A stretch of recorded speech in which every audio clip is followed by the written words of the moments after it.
The $2,500 EOS R6 II is an important camera, not just because it's a key rival to Sony's a7 IV. It also gives Canon a chance to rectify the overheating flaws on the otherwise excellent EOS R6, released less than 2 years ago. It comes with a new 24 megapixel sensor, up over the 20 megapixel sensor of the last model. Other improvements include faster shooting speeds and improved 4K video specs. The competition is getting tighter in this category though. Along with the a7 IV, Panasonic just released the $2,000 Lumix S5 II, its first camera with phase detect autofocus.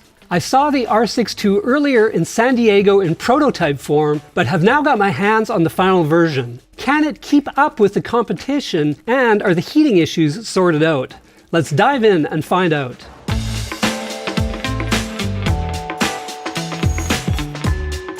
The R6 II's design is fairly boring, but I like it. The grip is big, comfortable, and tacky, giving you a sure hold with no discomfort even after hours of use. And the controls are well placed, whether shooting video or photos. There are a few welcome additions over the R6. The power switch is now at the right, allowing for easier access. It also has a lock that makes it hard to accidentally change specified controls. You can keep video and photos separate via a new dedicated switch. Flipping it changes all the settings for each function. Otherwise, menus, buttons, and the front and rear dials are the same as before, free of past gimmicks like a touch bar. You get a 1.62 million dot flip-out display and 3.67 million dot electronic viewfinder, matching the a7 IV. Unlike that model though, it uses dual UHS 2 card slots with no CFexpress. It has the same battery, but endurance is up significantly from 510 shots max on the R6 to 760 on the R6 II. I've taken well over 2,000 shots in a day with one battery and shot video for nearly 2 hours. It has microphone and headphone ports as you'd expect. There's a fragile micro instead of a full HDMI port, which is unfortunate considering the raw video output.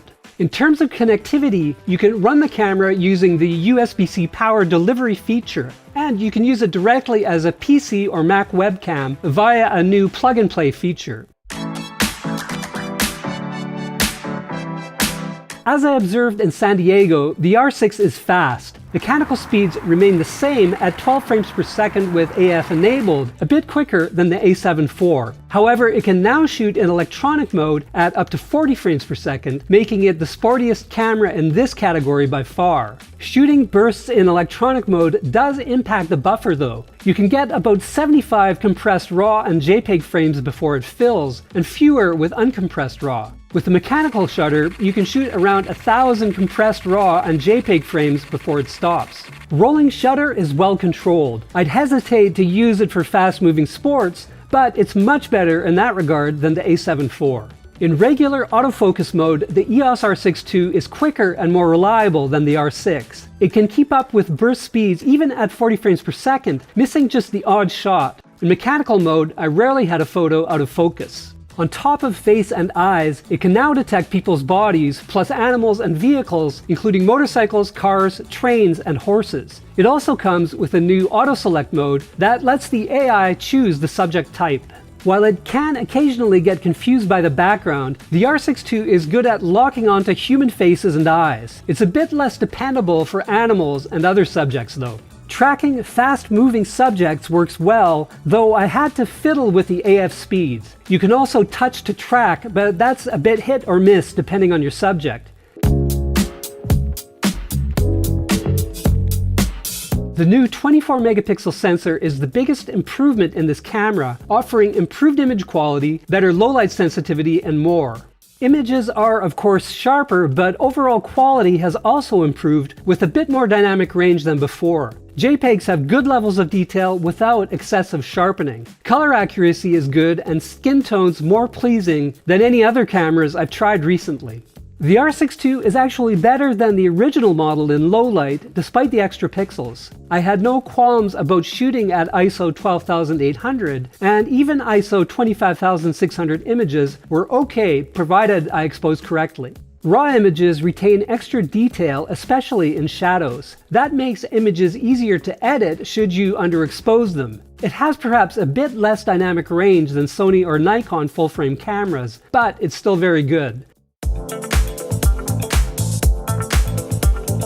The EOS R6 II offers super sampled full-frame 4K video all the way up to 60 frames per second. By contrast, the A7 IV and S5 II both crop 60p video. 10-bit quality is available in C-Log 3 mode, though it would be nice to have it in regular modes as well. All resolutions are available with a 1.6 times crop mode with just a slight loss of quality. You can do super slow-mo in 1080p at up to 180 frames per second, though the footage is barely usable. It's more acceptable at 120 frames per second, which still lets you slow the action way down. And finally, you can export up to 6K in ProRes RAW to an Atomos Ninja 5 Plus recorder. With the original R6, heating issues were a showstopper for many. You could shoot no more than 40 minutes of video at 4K 30 frames per second, or 30 minutes at 60p. On top of that, you had to wait at least 10 minutes for it to cool down, and then you could only shoot for another 10 minutes or so. Fortunately, those problems are largely gone. I shot super sampled 4K 30p video for nearly 2 hours until the battery died with no heating issues. In 60p super sampled mode, it stopped at around 40 minutes, but it was back again more quickly and able to shoot for a longer time. If you start and stop 4K 60p capture, there are no problems. If you really need continuous 4K 60p video, get another camera, but otherwise, overheating issues are largely gone.